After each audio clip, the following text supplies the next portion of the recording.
Bonjour à toutes et à tous et bienvenue sur ce tuto consacré à GIMP.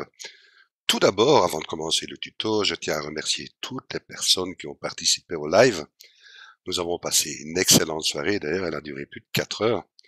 Imaginez si j'aurais fait avec le système OBS pour faire une retransmission en direct sur YouTube, toutes les décupes que j'aurais pu faire avoir par après, j'en aurais pris pour des heures.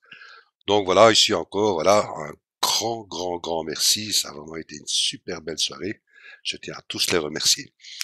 Donc, comme promis ici, voilà, je vais faire bien sûr un replay par rapport à tous des petits tutos. Parce que si je reprends à nouveau la totalité du live que j'ai fait, il y avait plusieurs affiches. Ça va prendre du temps. S'il y a des gens qui veulent faire que tel et tel morceau, ils doivent chaque fois revenir sur tout le tuto.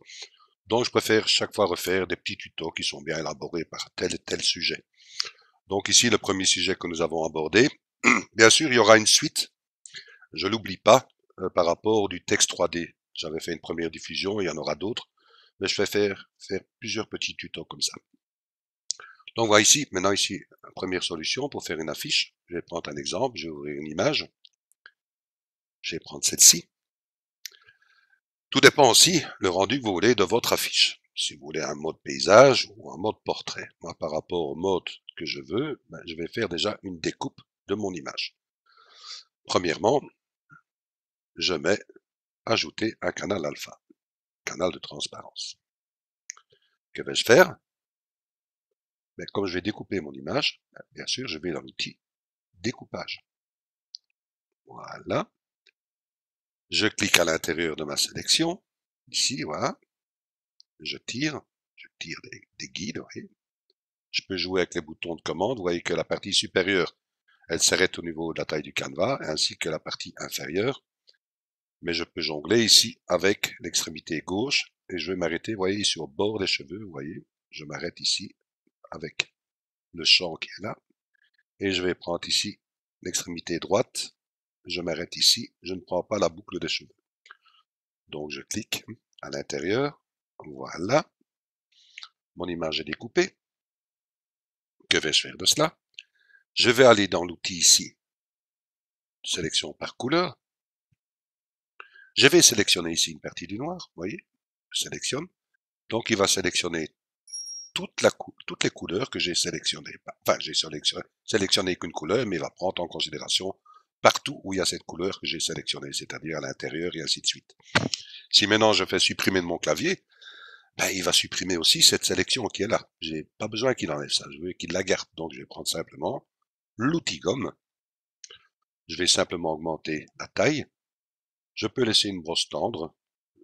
Ça doit pas être précis, vous voyez. Vous pouvez simplement effacer vulgairement l'extérieur des cheveux, comme ceci. Je vous mettrai bien sûr le lien des images que j'emploie en dessous du tuto. Voilà.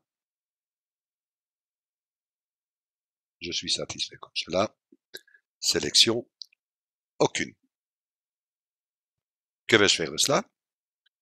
Ici, il y a plusieurs façons d'élaborer un genre de rendu d'affiche et GIMP, bien sûr, donne plusieurs solutions. En voici une que j'aime beaucoup d'ailleurs, qui est dans Filtre, qui est dans Gmic. Bien sûr, il y en aura d'autres, hein, je ferai d'autres tutos par rapport aux affiches. Voici une première. Vous allez dans Artistique et vous allez, vous voyez ici, dans Gmic, vous allez dans Artistique et vous voyez, hop, Poster, ici, vous voyez, vous cliquez dessus.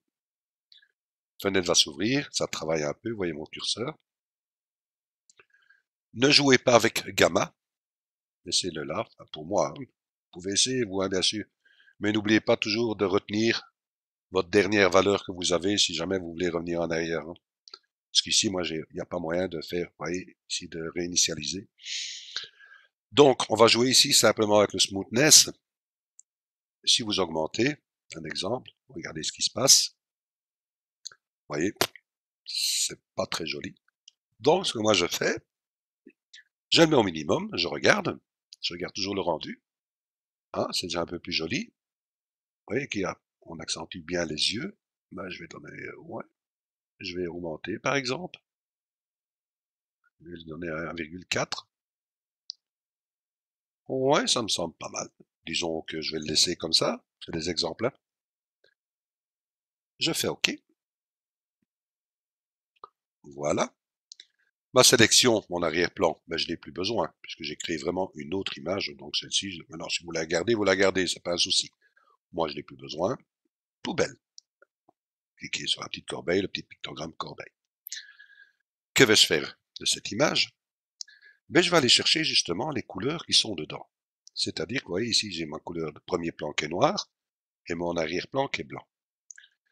En étant sur mon calque, je vais aller dans l'outil pipette. Je vais pas dire pipelette, sinon il y en a qui vont se reconnaître. Je taquine, hein, bien sûr. C'est par rapport au live que nous avons fait. Nous avons tellement déconné. Vraiment une très très belle soirée. Donc vous allez dans l'outil pipette. Vous sélectionnez une couleur. Je vais prendre par exemple le rouge pour mettre en premier plan. Voilà. Je vais inverser les couleurs pour mettre maintenant le blanc en premier plan. Et de ce blanc, je vais aller chercher le bleu avec ma pipette. Voilà. Donc j'ai le bleu en premier plan et le rouge en arrière-plan. De cela, bien sûr, je vais créer un calque. Je ne vais pas laisser en transparence. Je vais le mettre en blanc. Vous allez me dire pourquoi. Mais je vais vous le dire. Parce que si j'aurais mis un calque en transparence, je vais tirer un guide. Et un guide sur un canal de transparence, on n'aurait pas vu grand-chose. Donc je préfère laisser un fond blanc, puisque de toute façon après, il va servir pour d'autres utilités. Donc maintenant, avec ce calque qui est blanc, je peux aller chercher un guide. Vous allez dans Guide, Images, Guide, et vous cliquez sur Nouveau guide en pourcentage. Ne cliquez pas sur uniquement Nouveau guide. Hein. Nouveau guide en pourcentage. Il y en a qui vont se reconnaître quand je dis ça. Je taquine toujours, bien sûr. Alors, cliquez bien sur Nouveau guide en pourcentage. Voilà. Vous avez un menu déroulant, vous cliquez sur la petite flèche et vous cochez ici. Vous cliquez sur Vertical et vous laissez à 50% pour avoir la moitié de l'image. Voilà. Que vais-je faire de cela? Eh bien, je vais aller dans mon outil de sélection ici, rectangulaire. Je clique dessus. Je peux aller en dehors de mon image. Je fais un clic gauche de ma souris. Je reste appuyé. Je tire une sélection. Je m'arrête avant mon guide. Je lâche. Je peux jouer avec mes boutons de commande, vous voyez, qui sont ceux-ci. Je laisse la partie supérieure, partie gauche et la partie inférieure comme cela, en dehors de mon image. Je vais simplement jouer ici avec ma commande pour aller rejoindre mon guide. Donc, il suffit simplement, toc, vous voyez, il s'arrête dessus. Côté facile des guides, en fait, pour trouver juste la moitié de l'image. Je suis satisfait. Je fais un clic au milieu de ma sélection. Ma sélection est bien attribuée du côté gauche. De ça, je vais aller dans mon pot de peinture et je vais le peindre ici avec mon premier plan.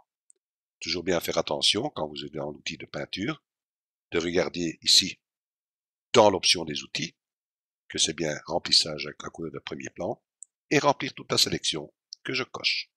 Voilà. Et je clique à l'intérieur. Maintenant, je voudrais mettre de l'autre côté une autre couleur. Vous allez me dire, il faut tout refaire. Non. Simplement, ma sélection, elle est là. Ben, je vais inverser ma sélection. Inverser ma sélection. Et je vais inverser ma couleur. Je suis toujours dans mon outil de peinture. Je vais cliquer de l'autre côté. Voilà. Ma sélection qui a été attribuée, je n'ai plus besoin. Aucune. Et mes guides, je peux les enlever aussi. Donc, image, guide, enlever tous les guides. De ce calque qui a été créé, je vais le mettre en arrière-plan. Il suffit de cliquer sur la petite flèche qui se trouve ici pour le faire descendre et faire apparaître le visage. Je suis satisfait, ou bien vous pouvez aussi, en étant sur ce calque que nous avons créé, cliquant dessus, aller dans l'outil de retournement, cliquez dessus, cliquez sur l'image, vous allez voir, soit vous mettez le rouge à gauche ou à droite en cliquant dessus, à vous de choisir. Voilà, moi j'aime bien comme ceci, je suis tranquille. Je reviens sur mon calque, le premier plan, je fais un clic droit et je fusionne vers le bas. J'ai dit OK, voilà une bonne chose de faite. Ça ressemble plus ou moins à une affiche. C'est encore loin d'être fini. J'aimerais créer par exemple un texte. Ben, je me dis le texte, ouais, mais dans l'image, j'ai plus tellement de place. Parce que j'ai fait une découpe qui coupait juste tout l'intérieur du visage. Enfin, qu'uniquement le visage, j'ai pas laissé de la place. Je peux en créer de la place. Comment faire pour créer de la place? Ah, vous allez me dire, en regardant les anciens tutos, vous pouvez aller dans Images et travailler avec la taille du canevas. Oui, bien sûr. Vous avez aussi, je vais ici monter un peu mon image, en étant sur mon calque, en allant dans l'outil du découpage. Je refais de nouveau, je tire une sélection à l'intérieur, je joue avec mes boutons de commande, en haut je suis au maximum, à gauche je suis au maximum, à droite je suis au maximum, en bas je suis au maximum. Je ne touche pas à l'intérieur tant que je ne clique pas, mes boutons de commande sont toujours là, ils sont opérationnels. Je peux aller ici dans mon option des outils, de mon outil découpage. Vous voyez ici, je peux cocher autoriser l'agrandissement. Si je clique dessus, je le coche, je peux prendre ma sélection et la descendre. Vous voyez. Et disons que j'ai besoin de ceci en supplément. Donc je clique à l'intérieur, et vous voyez, il a mis un canal de transparence. Ce qui est logique. Mais vous voyez que mon image, elle a toujours été, par son pointillé, à sa grandeur initiale. Donc pour ça, je vais simplement maintenant, en étant sur mon calque aux dimensions de l'image. Jusque-là, tout va bien. Donc j'ai agrandi mon image, mais il me manque de la couleur. Mais quelle couleur vais-je mettre? En étant toujours sur mon calque, je vais aller dans ma pipette, pas pipelette, mais bien pipette. Je clique dessus.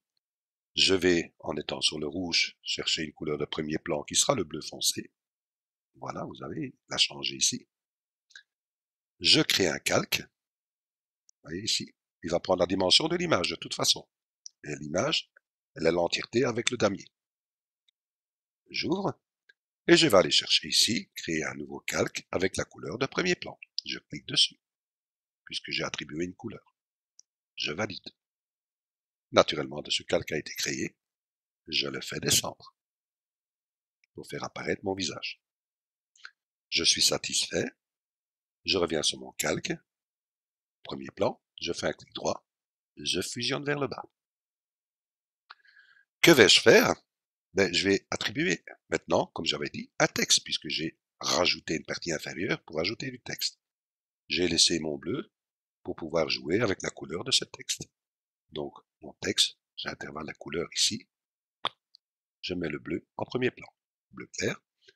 Je vais chercher mon petit texte.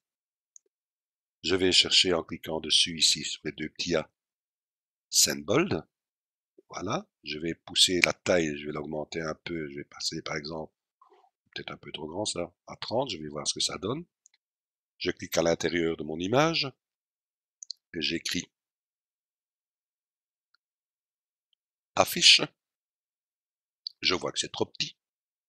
Je vais jouer avec sa taille. Voilà. Je suis satisfait. Je vais dans mon outil de déplacement, je clique dessus. Je regarde ici dans l'option des outils, cocher déplacer le calque actif. Quoi qu'il arrive, où je suis dans mon image, je vais déplacer mon calque. Voilà. Je le positionne là. Disons qu'ici, je suis satisfait. De ce calque, je fais un clic droit et je mets calque aux dimensions de l'image. Et vous dites, oui, j'aimerais bien colorier mon texte. Vous allez me dire, oui, mais enfin, il n'avait qu'à le faire au moment où j'ai attribué la couleur bleue, ce qui est logique. Mais disons que vous voulez encore changer maintenant. Il y a plusieurs façons. Il suffit pas simplement d'aller dans le calque et de colorier le calque, parce que vous allez colorier le calque en fait. Donc il faut sélectionner ce texte. Attendez 2 petites secondes, j'ai ma gorge qui chatouille. Voilà, excusez-moi, j'avais ma gorge qui chatouillait, j'ai été boire un petit coup d'eau. Donc revenons à nos moutons. Que faut-il faire pour justement sélectionner notre texte, pour le peindre, pour le colorier? Ce que moi je fais bien sûr, j'ai pris cette habitude, c'est d'aller dans notre calque et de faire alpha vers sélection, vous voyez, je sélectionne bien mon texte. Bien sûr. Et j'ai une connaissance ici sur GIMP qui m'a dit, mais enfin Pierre, tu sais qu'il y a bien un pictogramme qui sert à faire beaucoup de choses. Et c'est vrai qu'il a raison. Cette personne se dénomme Georges, qui fait de très très beaux tutos. D'ailleurs, moi je dis, je tiens à le remercier parce qu'il m'a aidé aussi avec mes problèmes d'ordinateur. Je le remercie pour ça, une personne très gentille qui mérite d'être connue. D'ailleurs, il fait de magnifiques tutos, très bien expliqués. Je vous invite à aller le voir. D'ailleurs, je mettrai un lien pour aller retrouver sa chaîne. Abonnez-vous parce qu'il vaut vraiment la peine. C'est vraiment une personne très agréable, très gentille, qui explique très très bien ses tutos. Donc, qu'est-ce qu'il m'a dit, cette personne? Donc voilà, je vais ici enlever ma sélection. Et c'est vrai qu'elle est là, mais je ne l'emploie jamais en fait. Mais il est bien d'en parler. Parce que justement, nous sommes là pour apprendre, donc apprenons.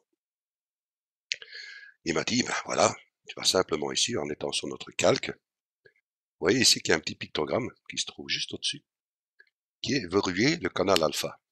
En cliquant dessus, vous verrouillez ce canal alpha. C'est-à-dire que même si vous allez sur un autre calque, que ce soit celui-ci, il ne le prend pas en considération. Vous voyez, il est resté neutre.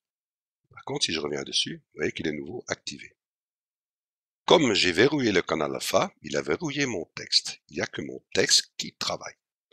Et par rapport à ça, maintenant, je peux aller, par exemple, en étant ici sur mon calque, aller chercher une couleur avec ma pipette. Je reviens toujours avec ma pipette, décidément.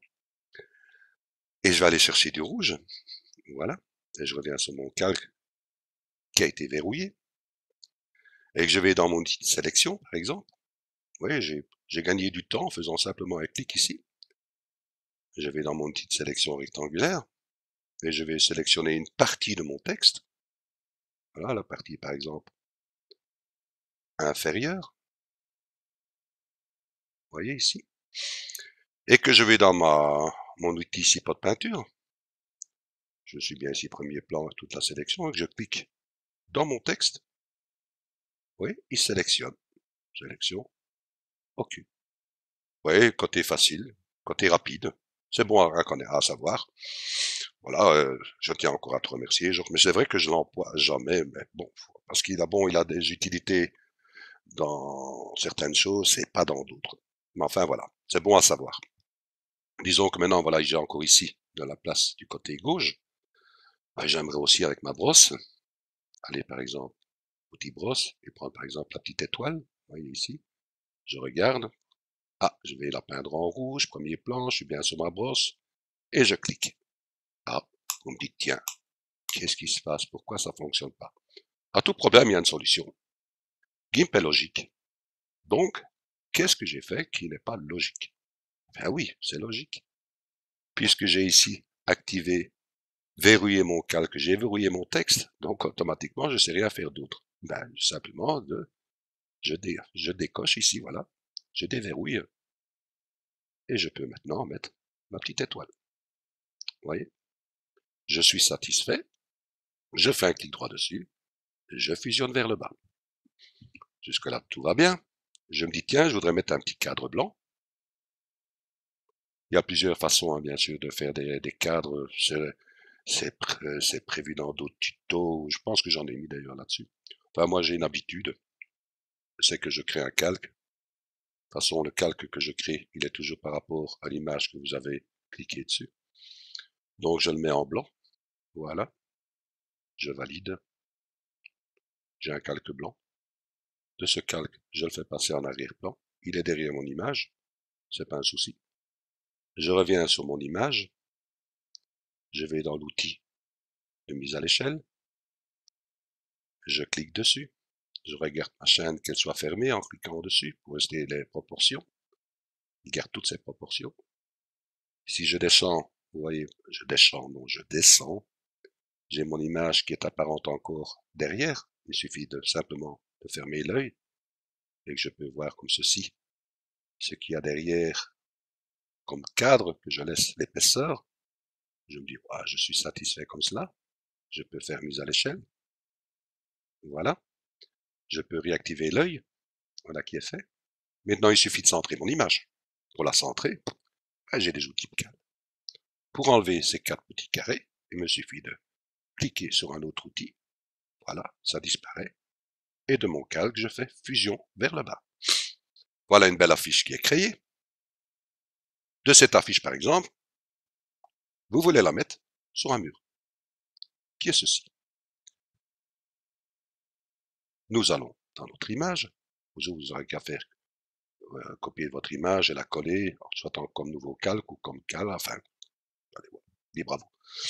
Donc moi je viens sur mon calque ici, je fais édition, copier, je viens ici, édition, coller. C'est rare que je fais coller comme nouveau calque.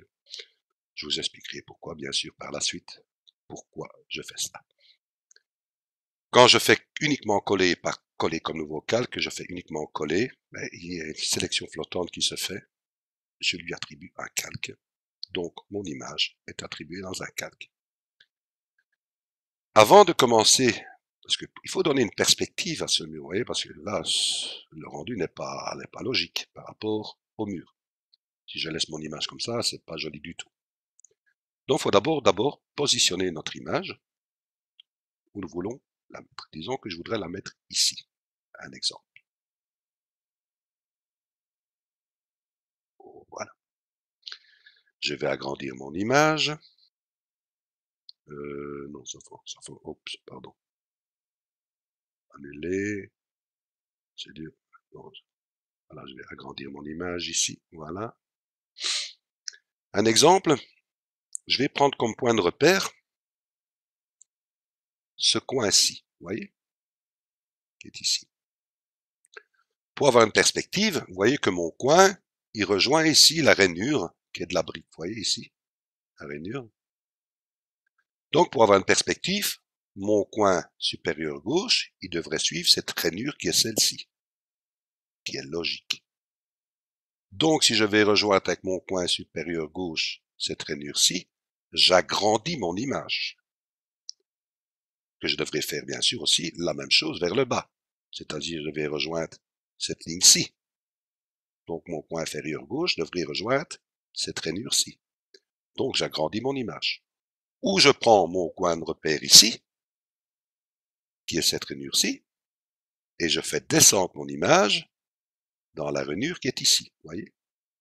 Donc, je réduis mon image. Vous allez dire, ouais, mais je sais faire ça après. Oui, mais vous allez voir les petits problèmes que ça peut engendrer. Donc, je vous explique. Je vais prendre, par exemple, comme point de repère, celui-ci, et je vais aller dans mon outil de perspective. Je clique dessus.